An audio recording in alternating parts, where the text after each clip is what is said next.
Salut les abonnés, j'espère que vous allez bien. Aujourd'hui je continue à ouvrir la Bible et nous sommes à la Genèse, au chapitre 44. Mise à l'épreuve des frères de Joseph.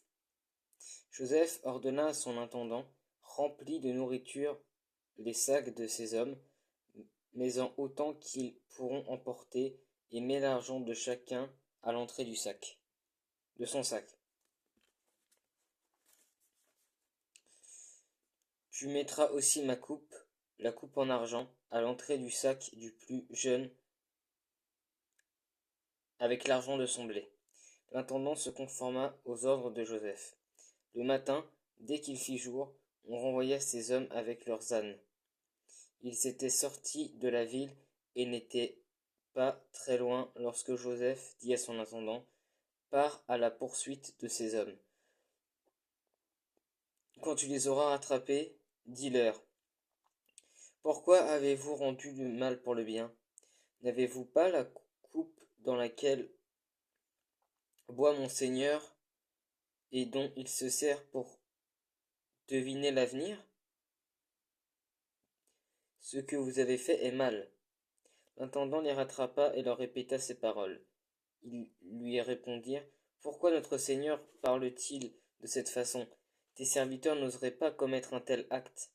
Nous t'avons rapporté depuis le pays de Canaan l'argent que nous avions trouvé à l'entrée de nos sacs. Comment aurions-nous pu voler de l'argent ou de l'or dans la maison de notre Seigneur? Que celui de tes serviteurs sur qui on trouvera la coupe meure, et que nous soyons nous-mêmes esclaves de notre Seigneur. Il dit, qu'on fasse donc comme vous avez dit. Celui sur qui on trouvera la coupe sera mon esclave, et vous serez innocents. Aussitôt, chacun descendit son sac à terre et l'ouvrit. L'intendant les fouilla en commençant par le plus âgé et en finissant par le plus jeune. La coupe fut trouvée dans le sac de Benjamin. Ils déchirèrent leurs vêtements, chacun rechargea son âne et ils retournèrent à la ville. Judas et ses frères arrivèrent à la maison de Joseph où il était encore, et ils se prosternèrent jusqu'à terre devant lui. Joseph leur dit, qu'avez-vous fait?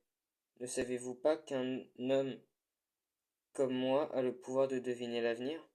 Judas répondit, que pouvons-nous te dire, Seigneur? Comment parler? Comment nous défendre?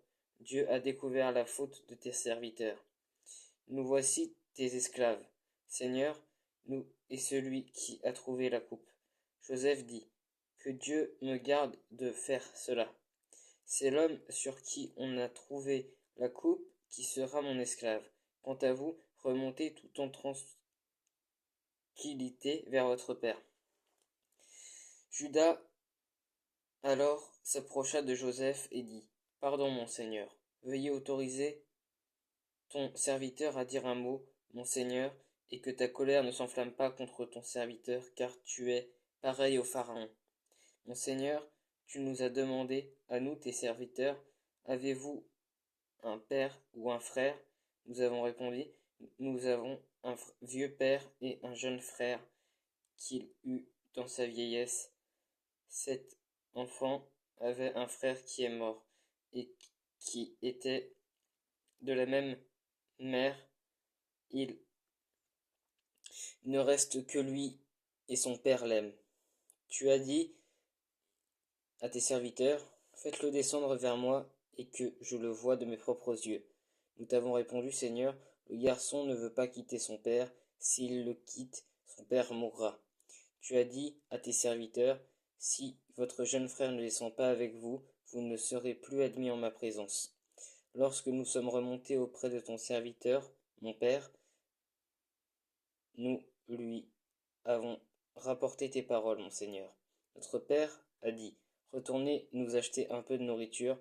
Nous avons répondu, nous ne pouvons pas descendre. En revanche, si notre jeune frère est avec nous, nous descendrons, car nous ne pouvons pas être admis en présence de cet homme, à moins que notre jeune frère ne soit avec nous.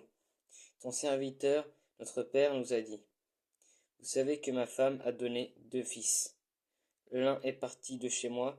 Je pense qu'il a dû être mis en pièces car je ne l'ai jamais revu. Si vous me prenez encore celui-ci et qu'il lui arrive un malheur, vous ferez descendre avec douleur mes cheveux blancs dans le séjour des morts. Si maintenant je retourne vers ton serviteur, mon père sans le garçon auquel il est attaché, il mourra en voyant qu'il n'est pas là. Quant à tes serviteurs, ils feraient descendre avec douleur les cheveux blancs de ton serviteur, notre père dans le séjour des morts. En effet, si ton moi, ton serviteur, je me suis porté garant pour le service devant mon père en disant, si je ne le ramène pas, je serai pour toujours coupable envers mon père. Permets-moi donc de rester à la place du garçon comme esclave de mon seigneur et que le garçon reparte avec ses frères. Comment pourrais-je remonter vers mon père si le garçon n'est pas avec moi? Non, je ne veux pas voir le malheur frapper mon père. Voilà, c'était le chapitre 44 de la Genèse. J'espère que ça vous a plu. Si vous avez des questions, comme d'habitude, n'hésitez pas à les poser en commentaire et soyez bénis.